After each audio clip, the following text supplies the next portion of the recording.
저거 공방 일단 휴전했지만 저거 공방이군요. 저거 공방. 이준석 대표가 저거 곧 정리된다. 저게 윤석열이냐 갈등 상황이냐. 논란이 많았는데 일단은 휴전했지만 갈등이 좀처럼 앞서 여권에서 봤었던 황교익 사태처럼 정리되지는 않는 모양새입니다. 먼저 국민의힘의 탈당 문의까지 빗발치고 있다고 합니다. 이런 보도가 나왔어요. 항의 전화 빗발. 지지율 좀 오른다 싶으니 다들 배가 불렀다. 한 줌도 안 되는 야당 권력 놓고 알량한 권력 투쟁이다. 정부 실정은 지적 않고 야당 흠집만 들춰낸다. 싸우기만 할 거면 나 탈당하겠다. 이래서 정권교체 가능하겠냐. 정권교체 의지를 보여달라라는 항의와 탈당 문의가 국민의힘 당에게 지금 빗발치고 있다는 보도가 나오고 있습니다. 자, 그러다 보니까 최고위원 중에는 이게 다 당에 어른이 없어서 하는 거다라는 얘기도 나왔습니다. 들어보시죠. 이번 대선은 김정인 위원장의 도움 없이 우리가 치러내면 좋겠다는 생각을 했지만 최근에 당에 어른이 없다. 그래서 카리스마 있는 분이 들어오셔서 역할을 하는 것도 필요하다고. 정혁진 변호사님, 네. 김재현 최고의 발언인데 뭐 일반론적인 해석은 당에 뭐 김종인 위원장 같이 어른이 있었다면 카리스마 있는 이렇게까지 막 네 분 당대표와 대권 주자가 싸우는 일은 없었을 거다라는 얘기로도 들리고 김종인 위원장이 좀 와서 역할을 해줘야 되는 거 아니냐라는 필요성으로 들리는데 또 다른 관점에서 들리기에 따라선 당대표가 너무 어리고 그런 것에서 오는 여러 뭐 설화의 본인이 중심이 되려는 이런 것 때문에 이런 갈등이 왔다라는 어떤 지적으로도 들린다는 분석도 있던데 어떻게 보셨습니까? 당대표 어린 것하고는 전 상관이 없다고 생각을 그래요? 해요. 왜냐하면 젊다는 것이 장점이었거든요. 그러니까 불과 얼마 전까지 입당 러시가 있지 않았습니까? 그래서 뭐 당협위원장들이나 국회의원들이 이번에 내가 우리 뭐 해서 지금 국민의힘에 입당하는 사람들이 뭐 몇백 명, 몇천 명이다 이렇게 자랑을 했었는데 지금 불과 며칠 사이에 탈당 러시가 또 일어날 수도 있는 것이 아닌가. 지금 이준석 대표는 젊기 때문에 사람들이 비판한 게 아니고 리더십이 없기 때문에 비판한 것이다. 그렇군요. 나이가 근본 문제가 아니다. 그렇죠. 그다음에 이제 윤석열 총장도 기대했던 것만큼 그런 모습들을 보여주지 않고 있다. 그렇기 때문에 저는 국민의힘이 착각하는 게 국민의힘을 지지한 사람 제가 봤을 때 그렇게 많지 않습니다. 국민의힘을 지지한 것이 아니고 정권을 심판하겠다라는 그런 생각이 큰 거고 정권을 심판하기 위한 수단으로서 국민의힘을 지지하는 것이지 만약에 제3의 세력이 가능하기는 어렵겠지만 이제 그게 가능하다라고 하면 그 지지가 쭉 쏠릴 수 있는 것이 아닌가 저는 그런 생각을 하고요. 예. 그렇게 지금 그 양대 축이 국민의힘의 양대 축이 누구냐면 이준석 대표와 윤석열 후보인데 둘 다 지금 믿업지 않다라고 김재원 최고위원 자체가 예. 내부에서 생각을 하는 거예요. 그렇군요. 그렇다라고 하면 이것을 해줄 수 있는 그런 콘크리트 같은 역할을 누가 해야 되느냐? 다시 김종인으로 돌아가는 것이 아닌가.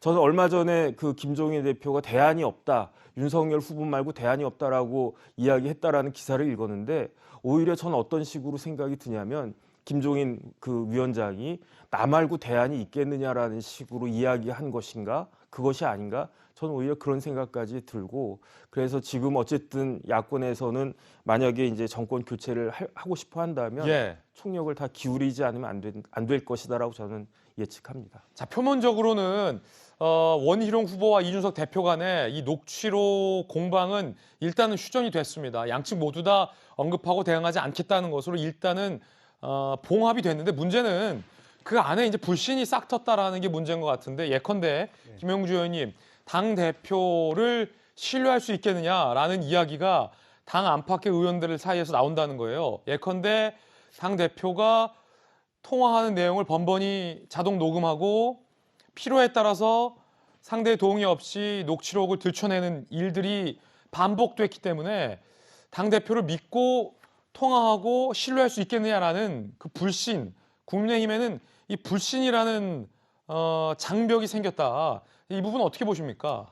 사실은 더 심각한 문제는 그런 불신은 사실은 그럴 수도 있다 넘기면 돼요. 근데 더 지금 문제는 뭐냐면 룰 세팅을 함에 있어서 가령 경준이 자체가 당원 당규에도 없는 부분인데 그게 문제가 됐다면 빨리 선관위를 전체 의원들이 동의할 수 있는 선관위원장을 중심으로 하고 선관위가 토론회를 계획하면 되는데 그 자체도 그렇게 못 간다는 거예요. 예. 사실은 그 녹취를 하고 할 수 있는 것은 그냥 하라라 그래 지나갈 수 있지만 이것은 제가 보더라도 왜 선관위 구성은 26일 날 하는데 꼭 25일 날 토론을 해야 되느냐 하는 것을 제가 저게 어떤 리더십 이전의 문제가 아니라 정합성의 문제가 계속 발생하고 있다. 공정성과 어떤 룰의 문제가 그 정리되지 두 않고 가지, 있다. 본인에 대한 신뢰가 없는 상태에서 본인이 합리적 결단도 못하는 것이 더 심각한 문제로 점화되고 있는 거거든요. 지금도 또 마찬가지입니다.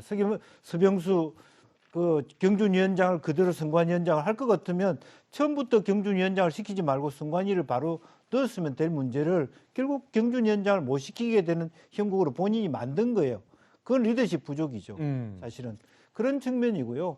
실제적으로 보면 그것도 지금 문제죠. 어디 지금 현재 녹취록을 공방하고 대선 후보하고 당대표까지 녹취록 까보라고 얘기하는 것이 국민 전체를 대상으로 대통령 후보로 만들겠다고 하는 정당과 후보 사이에서 일어나서는 안 되는 일이라는 거죠. 예. 그다음에 명쾌하게 제가 봤을 때는 그거라고 하는 부분도 조금 더 이준석 대표가 명확하게 할 필요가 있습니다. 지금 이준석 대표가 설명해내는 말하자면 갈등이라고 하는 부분은 앞뒤 맥락이 안 맞거든. 그래요? 가령 제가 다 오픈하지는 않았지만 제가 해석하기에는 이런 정도는 해석이 됩니다. 현재 윤석열 후보가 고공행진을 하고 있는데 내부 조사를 해봤더니 꼭 그렇게 계속 고공행진을 할 것 같지는 않더라. 그 정도를 얘기한 것 같다. 이렇게 솔직히 들어야 될 문제가 아닌가. 저도 제 추측에 불과합니다만은. 그래서 그런 부분 자체가 선명하지 않은 거예요. 예. 그래서 지금이라도 이준석 대표가 빨리 언론론 이렇게 얘기하면 더 휘둘리는 거거든요.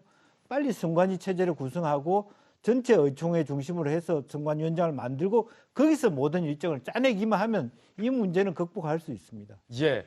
잘 언급해 주셨듯이 당대표와 대권 주자들 간의 이 갈등과 불신의 싹은 이 경준이가 당원 당규와 무관하게 무리하게 대선 주자들을 한자리에 모아서 토론회를 강행하려 했던 데에서 출발을 했습니다. 그 중심에는 당연히 이준석 대표가 있었고 또 그 중심에는 서병수 의원이 있었습니다. 이 갈등, 서병수 의원의 선관위원장 임명을 두고 불씨가 살아나고 있습니다.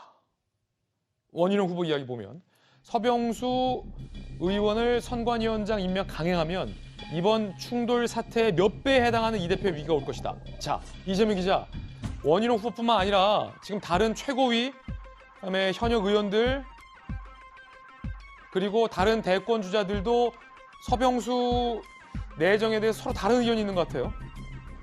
굉장히 큰 의견 차가 있죠. 그러니까 지금 조금 전에 김영주 전 의원 잘 말씀해 주셨지만 서병수 경선준비위원장이 어쨌든 이렇게 당원 단규에 딱 규정된 그런 조직이 아님에도 불구하고 무리하게 후보들 한데 모아서 행사를 진행하고 그리고 또 토론회 일정을 잡고 이러면서 이제 논란의 불씨가 시작된 거죠. 그러면서부터 이제 탄핵론인 얘기가 나오고 그다음에 이 녹취록 얘기까지 어떻게 보면 첫 시작 자체가 경선준비위원회가 좀 과도하게 후보들의 활동을 제약한다부터 출발했던 거죠. 그리고 사실 상황에서 몇몇 캠프에서는 그런 것들이 특정 후보에게 불리하고 특정 후보에게 유리하게 작용하려는 누군가의 의도가 아니냐라는 의심도 사실 있는 게 사실이잖아요. 그러니까 거기서 출발한 거죠. 그 이제 처음에 시작이 그렇게 된 건데 특히나 이제 서병수 의원 같은 경우가 경선준비위원장 같은 경우가 친동생 이제 서범수 의원인데 이준석 대표의 비서실장을 맡고 있죠. 그러다 보니까 이준석 대표, 그러니까 그게 경선준비위원회가 독자적 활동하고 있는 게 아니라 결국